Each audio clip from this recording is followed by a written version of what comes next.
upaya murni, upaya suci dari Mbak Menu dan kawan-kawan dari ARM ya.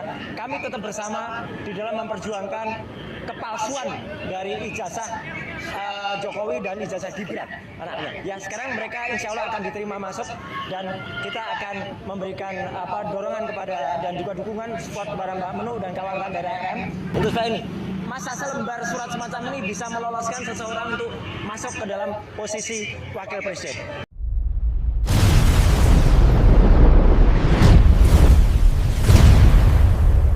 Assalamualaikum warahmatullahi wabarakatuh. Jumpa lagi di channel Klakson 98. Semakin ditindis, semakin berbunyi. Bagaimana kabarnya teman-teman semua? Semoga selalu dalam keadaan sehat walafiat dan senantiasa diberikan kelancaran dan keberkahan dalam menjalankan aktivitasnya sehari-hari. Oke, pada kesempatan kali ini kita akan mereaksi kembali video terkait dengan kekonyolan dan kekocakan Roy Suryo yang ikut aksi emak-emak untuk menuntut kepalsuan ijazah Pak Jokowi dan Mas Wapres Gibran. Bilang ijazah Gibran juga tidak ada, bilang ijazah Pak Jokowi maupun Gibran itu semuanya palsu. Ngaco betul orang ini. Padahal akhir-akhir ini proses akademik S3-nya juga dipertanyakan orang karena ada beberapa kejanggalan yang ditemukan oleh salah satu alumni Dr. UNJ itu sendiri, yaitu Dr. Richard, di dalam podcastnya bersama Bang Bill Offside dengan penuh keyakinan bahwa ijazah Pak Jokowi dan Gibran 99% atau bahkan 100% palsu.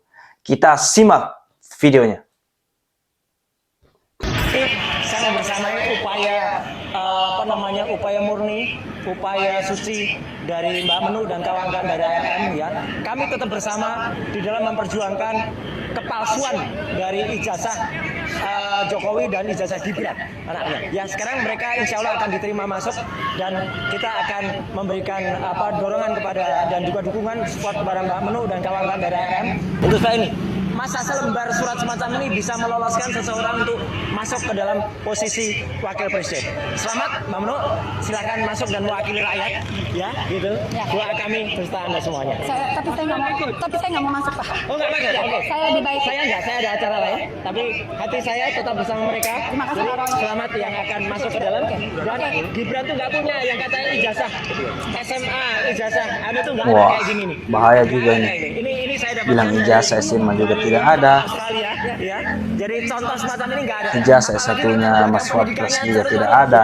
Masa ada S1 duluan sebelum SMA yang ada kayak gini. Ngaco juga ini orang. Nanti ada yang mewakili aliansi rakyat menggugat. Bahkan di sini juga ada riwayat pendidikan digunakan untuk kampanye. Dia sudah S2.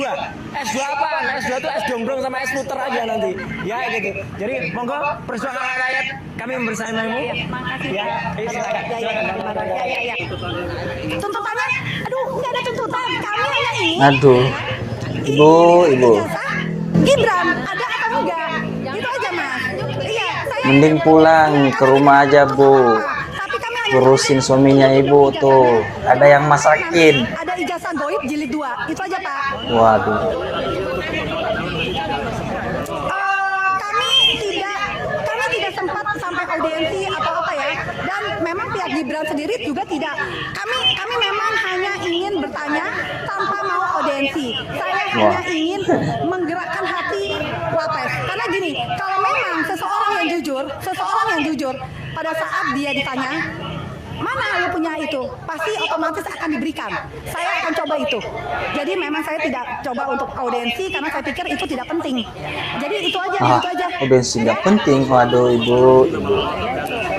Menu ulang dari Presidium Aliansi Rakyat Menggugat.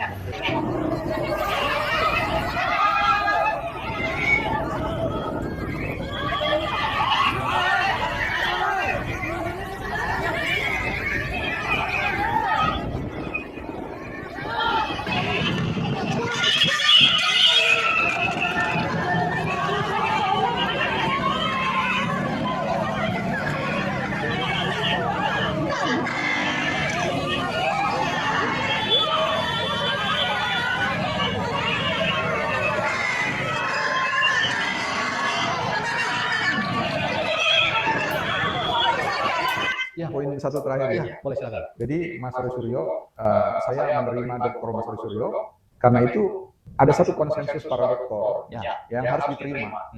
Kita bisa salah. Nah, Sebagai peneliti dengan pengalaman apapun, kita bisa salah dan harus berani mengatakan bahwa saya keliru dalam hal itu. nah itu dalam filsafat ilmu, dan saya sudah bahas, Mas Roy, mengapa Mas Roy nilai filsafat ilmunya B. Ya, saya punya jawaban. Karena Mas Roy nggak paham dalam filsafat ilmu itu ada keyakinan ontologis berbanding lurus dengan kerendahan hati epistemologis. Jadi kalau orang rendah hati, maka cocok Anda jadi dokter. Tapi kalau Anda selalu ngeyel dan bawaannya yakin 100% atau 99,9%, kami ragu. Seperti keraguan Anda, 99,9% Anda diragukan dokternya.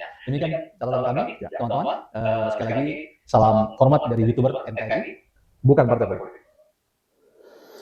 Pertanyaannya sederhana, kalau seseorang mengaku menggunakan pendekatan ilmiah, bukankah kesimpulan harus lahir setelah penelitian itu selesai?